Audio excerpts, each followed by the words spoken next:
Totally Useless Information with Nick and Roy is brought to you in part by Tom's Place, the finest in men's fashion, located in Toronto at 190 Baldwin Street, in the heart of Kensington Market. Or visit toms-place.com.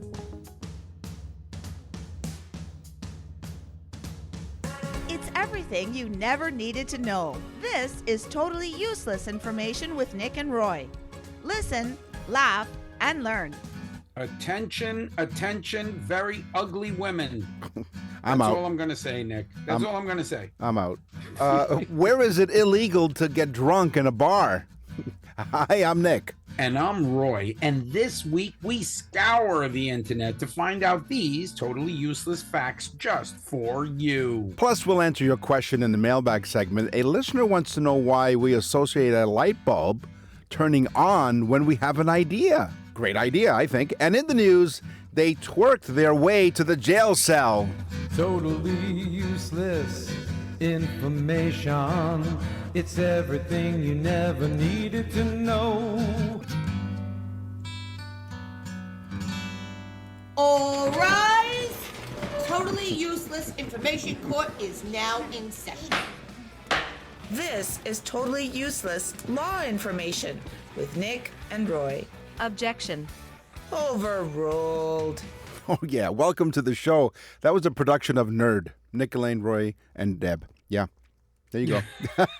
Thanks for joining us week after week. We're at 90-plus countries. We're really grateful for all of that. Thank you for listening. Thank you for joining us yet for another week of Totally Useless Information with Nick and Roy.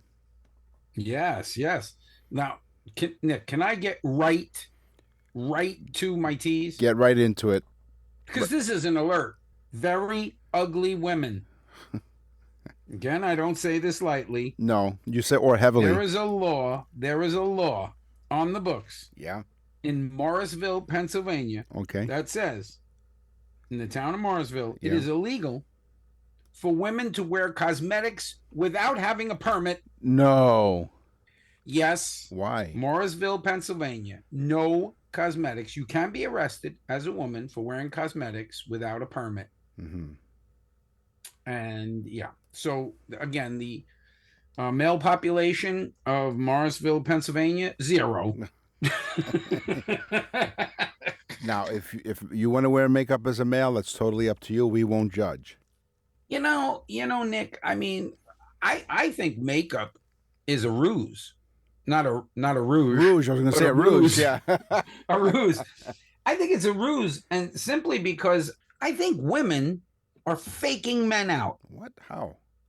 Because they put on this makeup, right? Mm-hmm. They make themselves look good. They do their hair, their makeup, and Botox, and all this stuff. Uh-huh. And then they hook us, right? Right. They pull us in like a fish. Yes. And then we see them in the morning. Yes. Boom. And you know what? And they're still beautiful. My wife does not And wear. then reality runs up your spine. Listen, Mr. Reality. My wife does not wear any makeup. She doesn't wear any makeup at all, and that's fine by me. She looks absolutely beautiful.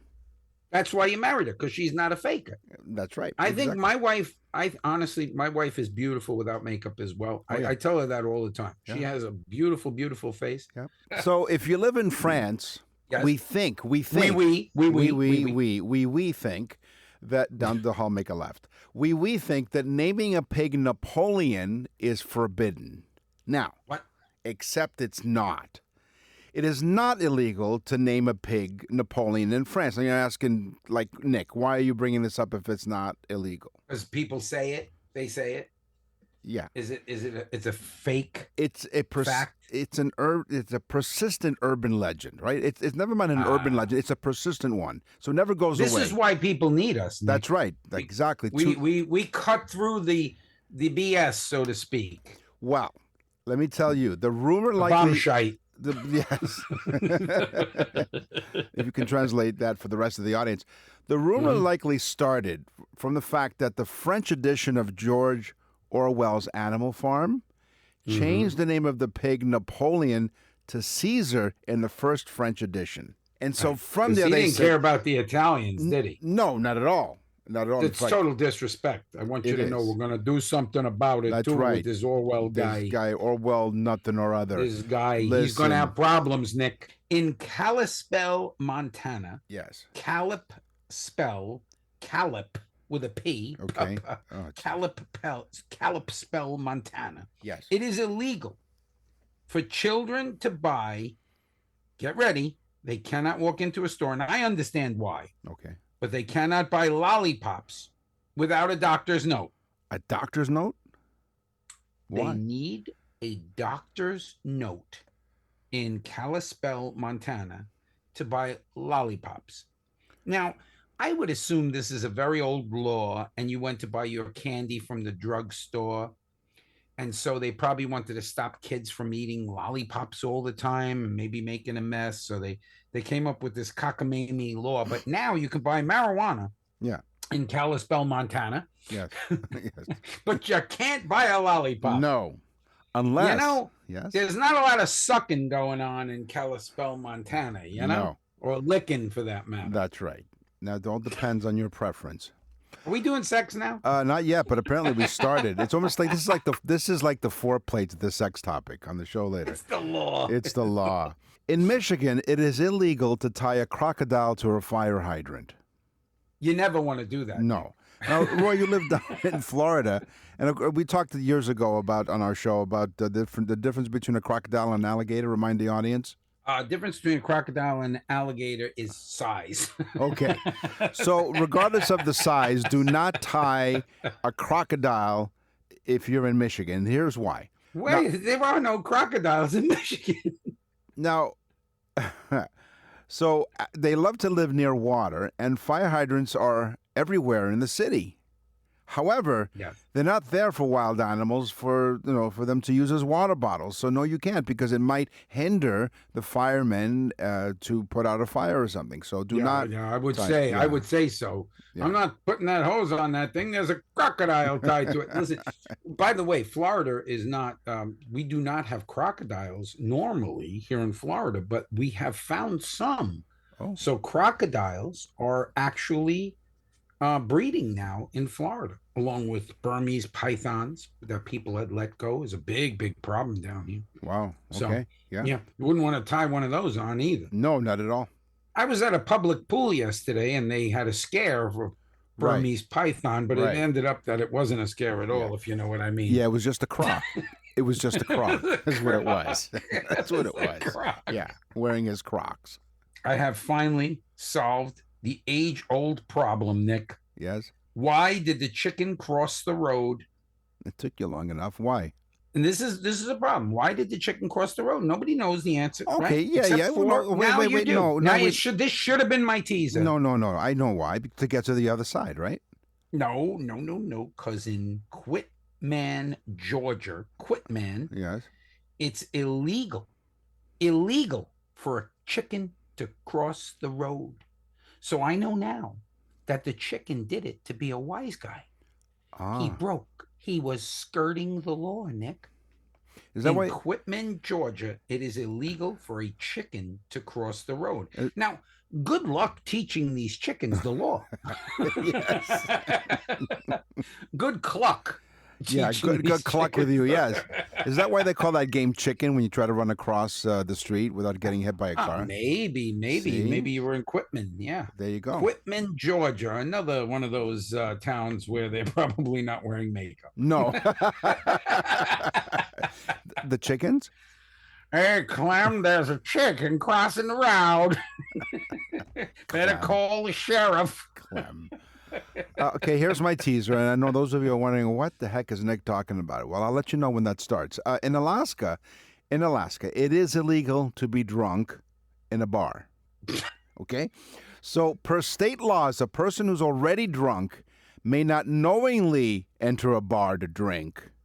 Ooh. Or remain in the bar that got them drunk. Premeditated, Nick. Right, PMD. Or would you say premedicated? Premedicated, yes.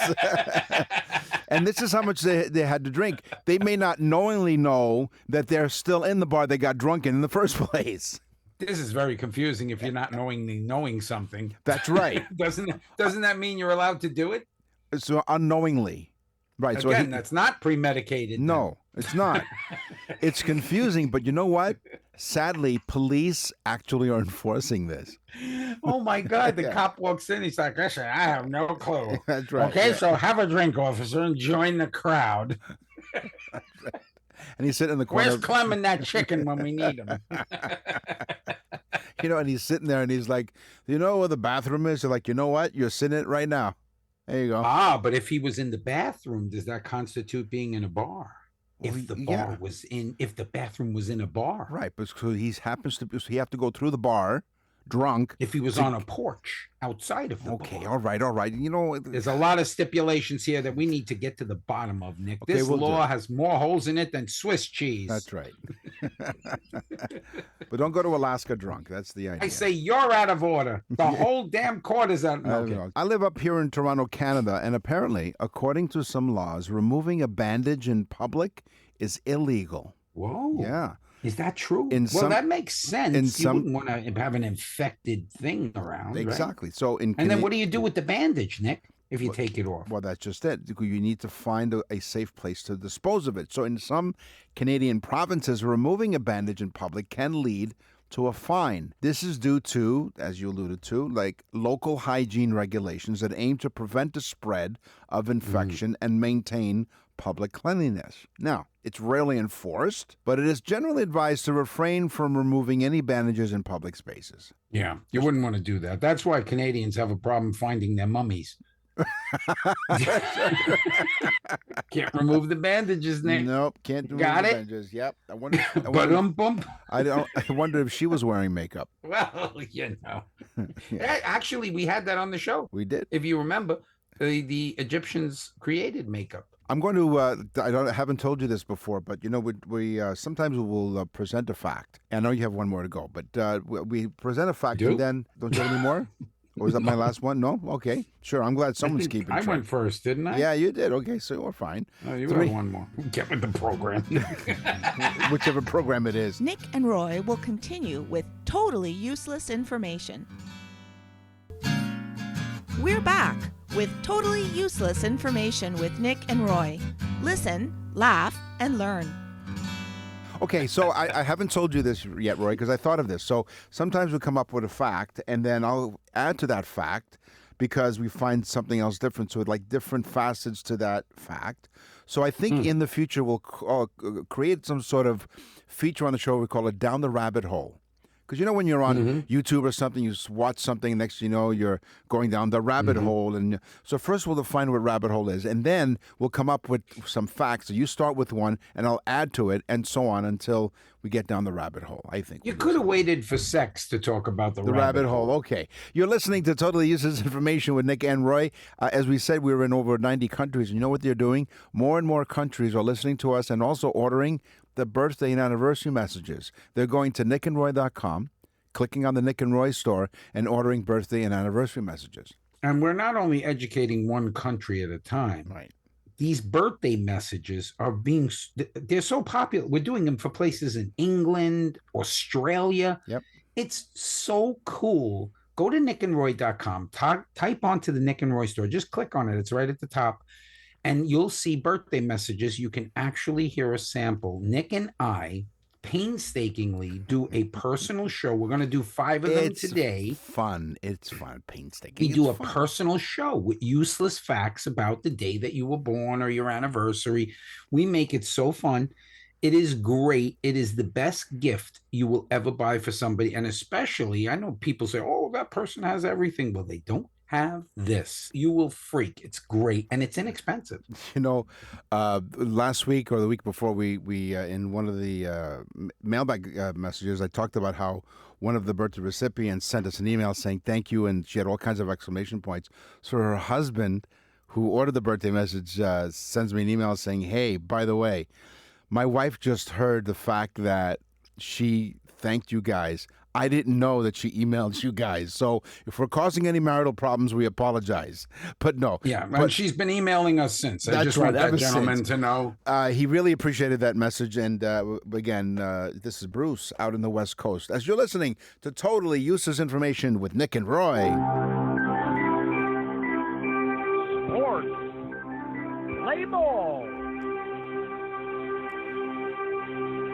You had me in stitches. A regulation Major League Baseball, Roy's favorite sport. On a scale, okay, give us. Now, a baseball has those iconic stitches around it. Okay, how many stitches do you think are in a regulation Major League Baseball? I'm going to say 750. No, nowhere close to that. It's way less than that. Okay. 108. Oh, I just threw a number out there Wait, thinking I might be really well, smart. Might as well throw it out because you're way off. I thought you meant 6 balls, Nick. No. 108 regulation stitches. Double stitches, which equates to 216 individual stitches.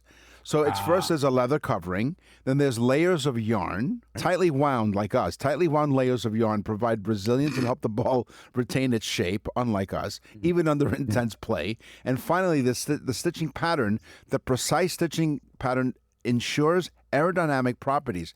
Now, if you ever watch a baseball game, I know Roy hasn't, so I'll educate you. Whenever a pitcher throws a ball into the dirt, they immediately throw that ball out because the ball is basically now impacted by the dirt that's on the ball, and it will affect and impact the aerodynamics of it, and they throw it out of the play. Pitchers use the stitches to throw the certain pitches that they put They do. They thumb grip on the stitch or the finger. I've played tennis pretty much my entire life, played in school. Yes. So I know a bit about tennis. Actually taught tennis to kids. You did? Oh, cool. Yeah, to get into a country club, Westchester Tennis Club. Wow. In order to get a free membership it was very expensive back then and exclusive. Yeah. I taught children like a day camp type setting. You teach like 10 children at a time, and I got free membership to play at the club, which was cool. That's pretty cool. Who was the supervisor there? Annette? It was some racket. It sure was. Anyway, so did you have yellow balls when you taught tennis up in I had a ball there, so you to did. speak. Okay. But anyway. So what's going on? I did not know this. If you're wearing a hat, which a lot of players do, if your hat falls off during a match, during play, the opponent can call a hindrance penalty, and the shot, whether he lost it or not, is a do-over. Really? So, of course, if he wins the point, he's not going to call it, but he has a right to call a hindrance penalty and do the point over if he lost the point, even if it didn't really affect him. That's cool. I did not know that. So hold on to your hat is basically the moral of that story. So my hat's off to the tennis association. No, because I'm gonna. You know what? I'm gonna file a hindrance then if you take your hat off on this show. Okay. Some people. Yeah, and I'm gonna take you to the courthouse steps. Yeah, okay? you go. Some people think of our show along with George Orwell. Yeah. What a pig. Some people consider our show a hindrance, but that's your problem. Many, many years ago, when the game of hockey was invented on frozen ponds up here in Canada, it was believed that frozen cow dung was used as a puck. Okay, so because a lot of cows in the fields, and so they would obviously produce some dung, and there was some belief at some point that it was the very first puck was a frozen cow dung, although. It was used in some early informal games. The first pucks were likely wooden blocks or other readily available materials like frozen. Now Nick just brought up before about facts that we do. Yeah. This fact that Nick is talking about. Yeah. I actually was going to do it. Really? And I didn't. Okay. And I brought it up to my wife, and I said to her, "Did you know that the first hockey puck was frozen cow dung?" And what was her reaction? Get out? She was like, "That's pretty good. That's a pretty good one." Then I told her some other ones, and she was like, "No, do those. Let Nick do that really bad one." Right. So you see, Roy and I mentioned our wives early on in the show on Totally Useless Information with Nick and Roy, and we mentioned that we married Italian women. Oh boy, you could say that. Yeah. Now that was in the beginning. Then we married them, and we didn't have to pay. We didn't have to pay anymore. So our wives help us with some of the facts. Or something. As a matter of fact, sometimes my wife helps out. Says, "Hey, I saw this on whatever article," and so she'll bring up some stuff. And your wife does as well. So we do have Yeah. our research staff, which is basically our wives, and we thank them. So anyway, yeah, like they'd actually do it. yeah, exactly. But the first pucks will actually lose some blocks, and eventually they were replaced by vulcanized rubber pucks.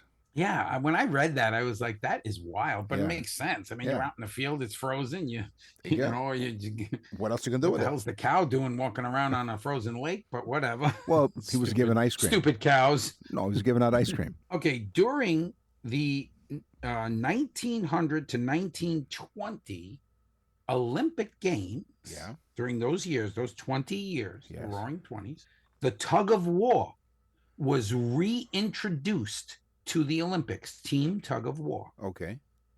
which I think is great. They should still have it, but it was in the original Olympiad Games in Greece. The original games all had team tug of war and single tug of war. Okay. But if you remember, when we discussed it, they had one rule, and that was the men had to be naked Yes. during the tug of war. Yes.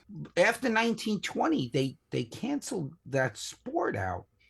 I think that they felt it was violent. Really? Yeah, but throwing a javelin, no No, problem. not at all. He's off by 15 yards. Let's lob this 80-pound Yeah. disc towards the fans. It's all good, but tug of war out. Out. Well, you would Yeah. think that if they were going to change the rule, they would say that the men had to wear clothes. Never mind just Yeah. cancel the sport. Especially during a tug of war. Oh, the rope burns would be killer, man. Oh my God! Could you imagine? You straddle the rope. Ooh, speaking of the old ballpark. Yeah. Great segue. Great segue. Oh, yeah, awesome. Here in Ontario, we have a town called London, Ontario. It's just very ingenious. It is. It's amazing. Just west of Toronto, actually. And so there's a ballpark, which is one of the oldest continually operating baseball grounds in the world. And it is Labatt Park, with a history dating back to 1877. It's a really old 1877. ballpark. Yes. Nick and Roy will continue with totally useless information. Tom, Annette, and Tom Jr. had such an amazing June birthday month, they're extending the festivities even longer. Hi, Nick and Roy for Tom's Place, and the party continues with huge deals on men's summer fashions. So keep making wishes come true with select suits that are normally $5.99 and up. Now get ready for this, a staggering $169 to $269. You heard that right. And select dress shirts still from only $69. Upstairs, the party keeps rolling with stylish sport jackets for $109 off the price. And dress pants and shirts, get ready, $69 off 2 items. The birthday sale includes many more incredible offers waiting for you in store. And let me tell you something, Tom's is the best. Trust Nick and Roy. You can still enter to win the incredible $569 shopping spree. Just tag Happy Birthday Tom on their social media at Tom's Place TO. You could be the lucky winner. Wow. Brand name menswear and more birthday deals at 190 Baldwin Street in the heart of Kensington Market. Let's keep this party going. Tom's Place will suit you. Totally useless information with Nick and Roy continues. Listen, laugh, and learn. Oh, yeah. All about sex. Now, before you go, hold on. I know you just can't wait to get out of the gate. Hang on. Earlier on the show, we talked about law. Let's talk to the lawyers again. The following segment of the Totally Useless Information podcast may be too sultry and too sexy for some listeners. You know, every time she does that disclaimer, the voice lady, I need to light up a cigarette. It's just so lovely how she does that. I feel dirty, Nick. Yeah. I'm going to take a shower. All right. What do you got in terms of sex? Oh, my God. What do you Not got? much anymore. Not much left, you know? Oxytocin. Yes. Oxytocin. I learned about oxytocin when my wife was pregnant. Okay. They gave her oxytocin to dilate her. Okay. So that dilation would happen quicker and the baby could come out faster. All right. Because she was not dilating properly. Okay. So, but not having known that, I did not know that oxytocin it stimulates estrogen and testosterone, but oxytocin works like a love potion on women. Oh. It arouses them, it relaxes them, that of course the dilation. Yeah. It creates a feeling of relaxation and bonding and trust in the brain of women. Interesting. How can we get this stuff in bottles? You know what? I'll have a Diet Coke and she'll have a 8-ounce oxytocin, please. They kept working on the love potion. They worked on it and they worked on it and they couldn't come up with the formula until they came up with the 9th version, Love Potion number 9, and that works. That's it. Love Potion number 9. In Indonesia. What do you got, Nick? What do you got for sex, Nick? Not much. In Indonesia, the punishment for pleasuring yourself in public is rumored to be decapitation. Okay? So, this is a rumor, though it's not really enforced. Now, apparently... But why are they doing this in public, Nick? We're not sure. But here's a case where a 65-year-old man was found pleasuring himself openly at a Stockholm beach. Stockholm syndrome.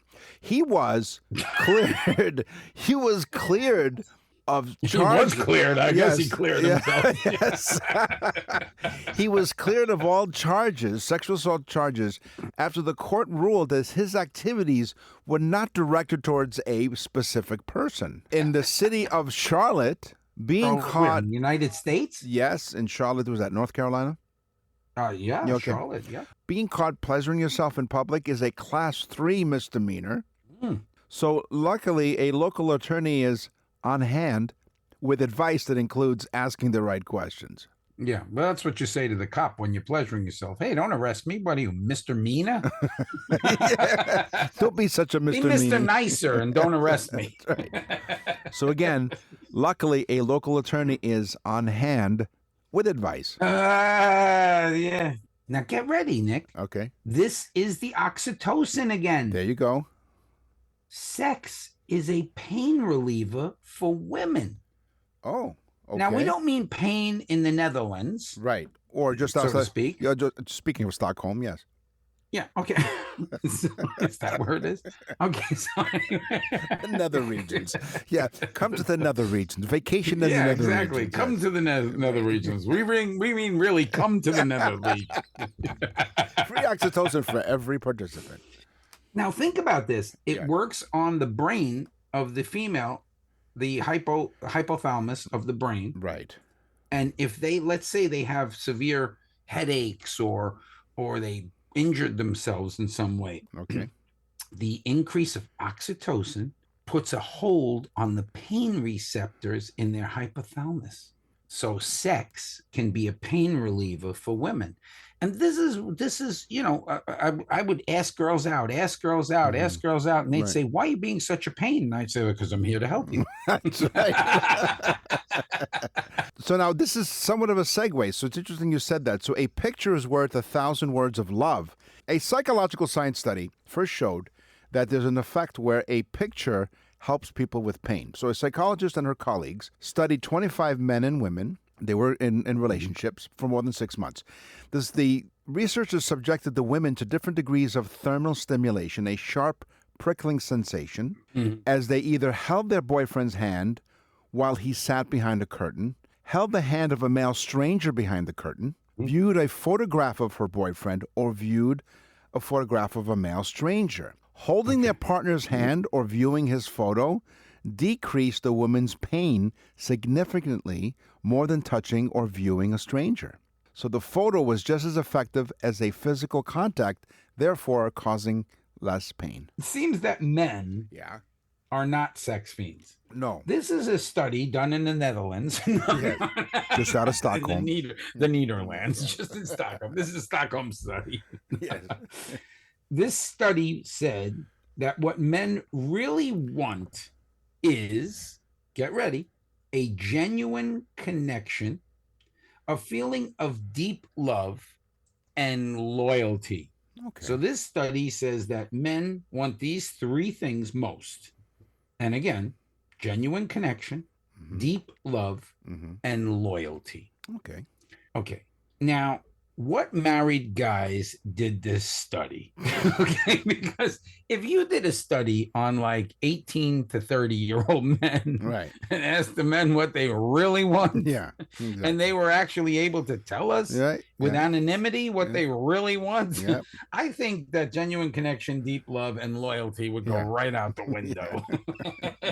Now, couples who stare into each other's eyes for 3 minutes can synchronize their heartbeats. Mhm. There's scientific You also evidence. think about what you're going to have for dinner. Or something else stupid. Right, yeah. When am I going to exactly. listen to totally useless information? Information. Give me, what am I got, a minute and a half left? That's right. There's a scientific evidence that suggests that couples who gaze into each other's eyes for a period of time, such as 3 minutes, can experience a synchronization of their heartbeats, the phenomenon known as physiological synchrony. It's not just limited to heartbeats, but can also involve their bodily functions like breathing. The synchronization is thought to be a result of the deep emotional connection, as you talked about, and intimacy shared by the couple. All I see is a blank stare back at me.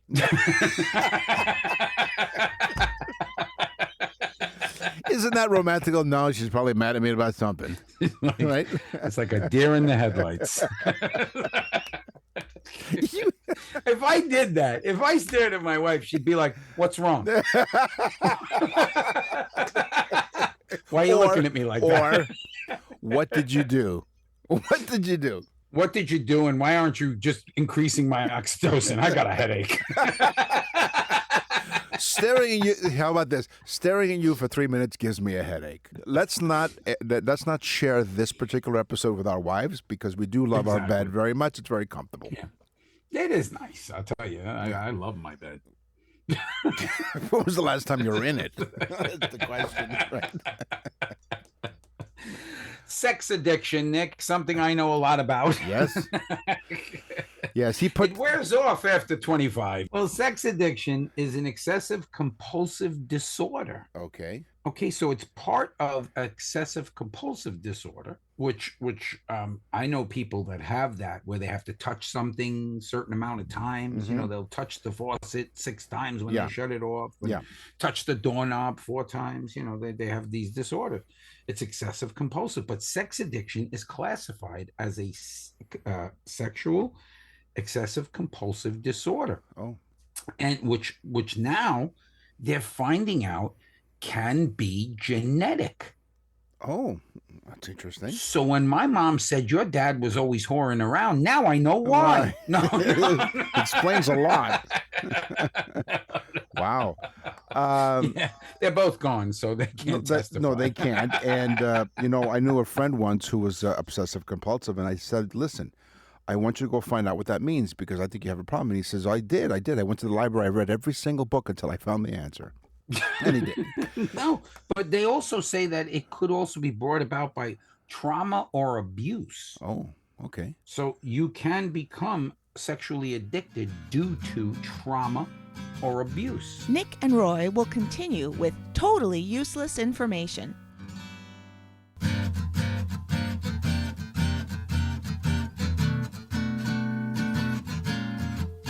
You're listening to Totally Useless Information with Nick and Roy.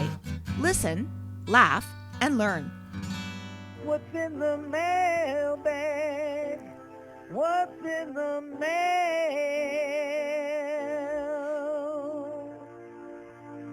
In my mailbag today, I'm going to tell you about Christina. Christina is actually a colleague of mine here at the radio station that I work at here in Toronto as part of the iHeartRadio Talk Network, coast to coast, where we're on, along with 90 different countries around the world.